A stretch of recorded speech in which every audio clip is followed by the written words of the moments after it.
It is a particularly interesting location for me to be sitting today, given that over a decade ago I sat in this very chair right here in the European Union Parliament.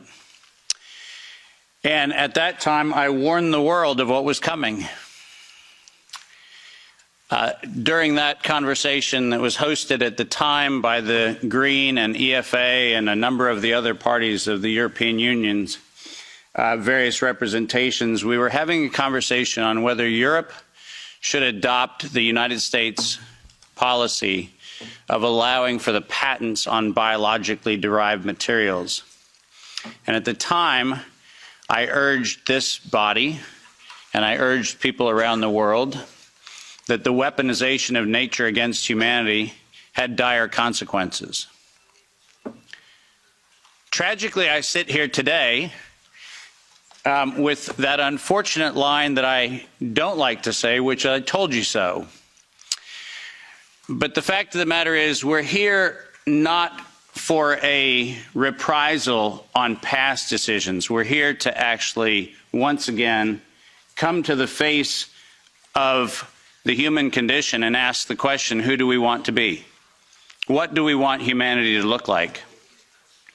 And rather than seeing this as an exercise in futility, which is very easy from time to time when you're in the position I'm in, I actually see this not as an exercise in futility. I see this as one of the greatest opportunities that faces us, because we now have a public conversation, which is now front and center in people's minds. When this was an esoteric conversation about biological patents, nobody cared. But when that conversation came home, then it became something people can care about. So I'm actually quite grateful for this opportunity. I thank the members of Parliament for hosting this. I thank all of the translators who, I apologize in advance. I will use terminology that is probably very difficult to translate, so my apologies. And I'd also like to acknowledge the fact that many of you are aware of my involvement with this, in large part due to the amazing work of my wonderful wife, Kim Martin, who encouraged me at the very early days of this pandemic to get on front of the camera and talk about all the information that I had been sharing among very small groups around the world. And it was, in fact, her encouragement that put me in a place where many of you have heard what I have to say. Ironically, the world that I came from, that used to be very popular, my CNBC and Bloomberg presentations, which were televised on mainstream media around the world, was an audience that I lost. I can confidently say COVID diminished my fame. But I can also confidently say that I'd rather stand among the people with whom I'm standing today than any of the folks that were part of that previous world. So this is a much better place to be. My role today is to set the stage for this conversation in a historical context, because this did not come in the last 3 years. This did not come in the last 5 or 6 years. This actually is an ongoing question that probably began here in Europe in the early stages of the mid-1900s, but certainly by 1913, 1914, this conversation started right here in Central Europe. The pandemic that we alleged to have happen in the last few years also did not happen overnight. In fact, the very specific pandemic using coronavirus began in a very different time. And we'll try to advance the slides here with one of these things. Oh, there we go. Most of you don't know that coronavirus as a model of a pathogen was isolated in 1965. Coronavirus was identified in 1965 as one of the first infectious replicatable viral models that could be used to modify a series of other experiences of the human condition. It was isolated once upon a time associated with the common cold. But what's particularly interesting about its isolation in 1965 was that it was immediately identified as a pathogen that could be used and modified for a whole host of reasons. And you heard me correctly, that was 1965. And by the way, these slides are public domain. You're welcome to look at every single reference. Every comment that I made is based on published material, so do make sure that you look at those references. But in 1966, the very first COV coronavirus model was used as a transatlantic biological experiment in human manipulation. And you heard the date, 1966. I hope you're getting the point of what I'm saying. This is not an overnight thing. This is actually something that's been long in the making. A year before I was born, we had the first transatlantic coronavirus data sharing experiment between the United States and the United Kingdom. And in 1967, the year I was born, we did the first human trials on inoculating people with modified coronavirus.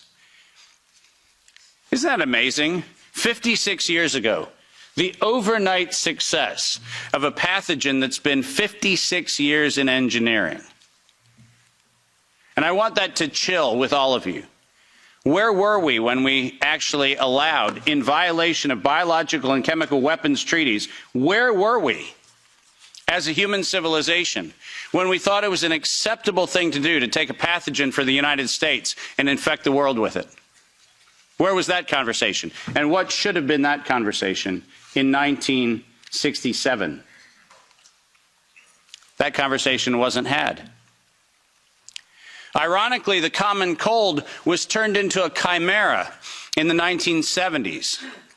And in 1975, 1976, and 1977, we started figuring out how to modify coronavirus by putting it into different animals, pigs and dogs.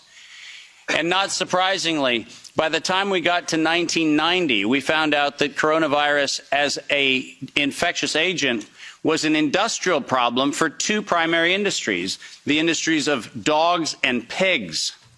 Dog breeders and pigs found that coronavirus created gastrointestinal problems, and that became the basis for Pfizer's first spike protein vaccine patent, filed, are you ready for this, in 1990. Did you hear what I just said? 1990. Operation Warp Speed? I'm sorry. Where's the warp and the speed? Pfizer, 1990, the very first spike protein vaccine for coronavirus. Isn't that fascinating? Isn't it fascinating that we were told that, well, the spike protein is a new thing. We just found out that that's the problem. No. As a matter of fact, we didn't just find out it was not just now the problem. We found that out in 1990 and filed the first patents on vaccines in 1990 for the spike protein of coronavirus. And who would have thought? Pfizer. Clearly the innocent organization that does nothing but promote human health. Clearly Pfizer. The organization that has not bought the votes in this chamber and in every chamber of every government around the world. Not that Pfizer. Certainly they wouldn't have had anything to do with this. But oh yes, they did. And in 1990, they found out that there was a problem with vaccines. They didn't work. You know why they didn't work?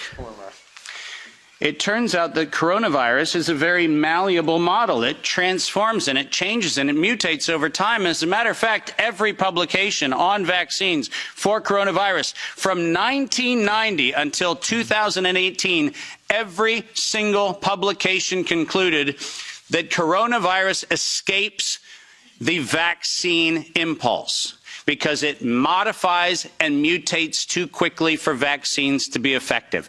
And since 1990 to 2018, that is the published science, ladies and gentlemen. That's following the science. Following the science is their own indictment of their own programs that said it doesn't work. And there are thousands of publications to that effect, not a few hundred, and not paid for by pharmaceutical companies. These are publications that are independent scientific research that shows unequivocally, including efforts of the chimera modifications made by Ralph Baric in the University of North Carolina, Chapel Hill. All of them show vaccines do not work on coronavirus. That's the science. And that science has never been disputed. But then we had an interesting development in 2002. And this date is most important. Because in 2002, the University of North Carolina, Chapel Hill patented, and I quote, an infectious replication defective clone of coronavirus. Listen to those words, infectious replication defective. What does that phrase actually mean? For those of you not familiar with language, let me unpack it for you. Infectious replication defective means a weapon. It means something meant to target an individual, but not have collateral damage to other individuals. That's what infectious replication defective means. And that patent was filed in 2002 on work funded by NIAID's Anthony Fauci from 1999 to 2002. And that work, patented at the University of North Carolina, Chapel Hill, mysteriously preceded SARS 1.0 by a year. Dave, are you suggesting that SARS 1.0 wasn't from a wet market in Wuhan? Are you suggesting it might have come from a laboratory in the University of North Carolina, Chapel Hill? No, I'm not suggesting it. I'm telling you that's the facts. We engineered SARS. SARS is not a naturally occurring phenomenon.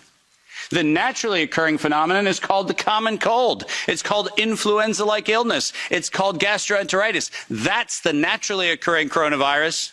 SARS is the research developed by humans weaponizing a life system model to actually attack human beings. And they patented it in 2002.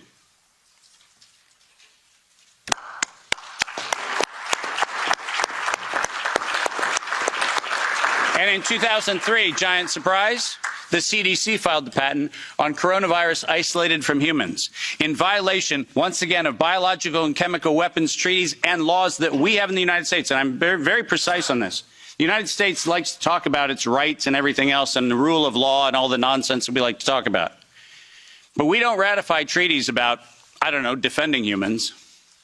We conspicuously avoid that. We actually have a great track record of advocating for human rights and then denying them when it comes to actually being part of the international community, which is a slightly problematic thing. But let's get something very clear. When the CDC in April of 2003 filed the patent on SARS coronavirus isolated from humans, what did they do? They downloaded a sequence from China and filed a patent on it in the United States. Any of you familiar with biological and chemical weapons treaties knows that's a violation. That's a crime. That's not an innocent oops. That's a crime. And the United States Patent Office went as far as to reject that patent application on 2 occasions until the CDC decided to bribe the Patent Office to override the patent examiner to ultimately issue the patent in 2007 on SARS coronavirus. But let's not let that get away from us, because it turns out that the RT-PCR, which was the test that we allegedly were going to use to identify the risks associated with coronavirus, was actually identified as a bioterrorism threat by me in the European Union-sponsored events in 2002 and 2003, 20 years ago. That happened here in Brussels and across Europe. In 2005, this particular pathogen was specifically labeled as a bioterrorism and bioweapon platform technology.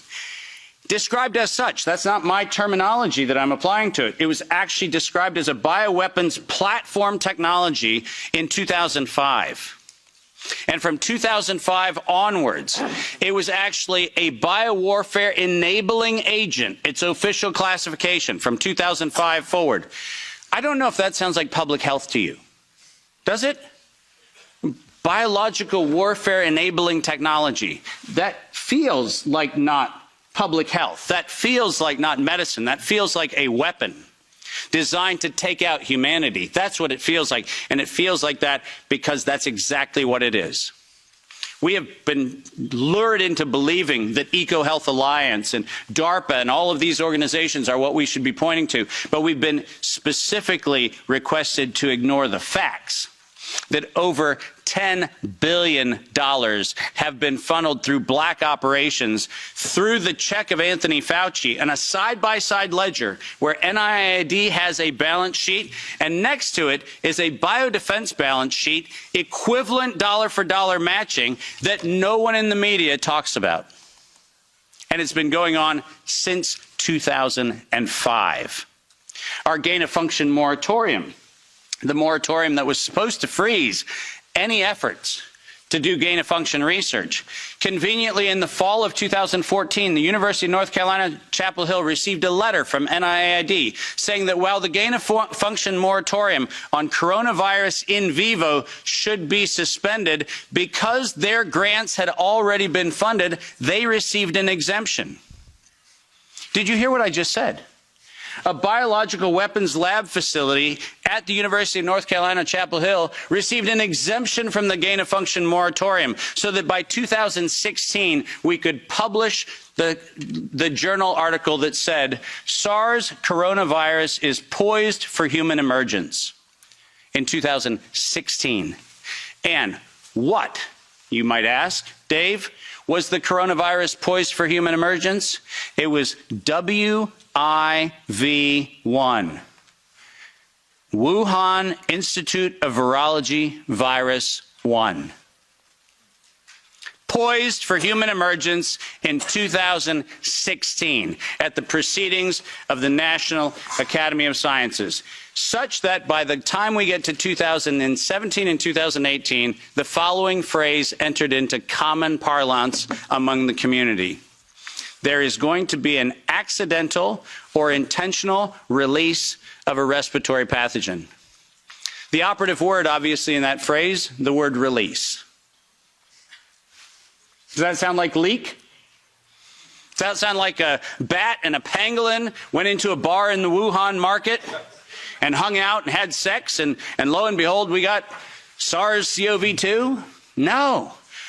Accidental or intentional release of a respiratory pathogen was the terminology used, and 4 times in April of 2019, 7 months before the allegation of patient number 1, 4 patent applications of Moderna were modified to include the term accidental or intentional release of a respiratory pathogen as the justification for making a vaccine for a thing that did not exist. Keep going. If you have not done so, please make sure that you make reference in every investigation to the premeditation nature of this, because it was in September of 2019 that the world was informed that we were going to have an accidental or intentional release of a respiratory pathogen so that by September 2020, there would be a worldwide acceptance of a universal vaccine template. That's their words, right in front of you on the screen. The intent was to get the world to accept a universal vaccine template, and the intent was to use coronavirus to get there. And the last slide. This isn't advancing, so if I could have somebody do it. Let's read this, because we have to read this into the record everywhere I go. Until an infectious disease crisis is very real, present, and at the emergency threshold, it is often largely ignored. To sustain the funding base beyond the crisis, he said, we need to increase the public understanding for the need for medical countermeasures such as a pan-influenza or pan-coronavirus vaccine. A key driver is the media, and the economics will follow the hype. We need to use that hype to our advantage to get to the real issues. Investors will respond if they see profit at the end of the process. Sounds like public health? Sounds like the best of humanity?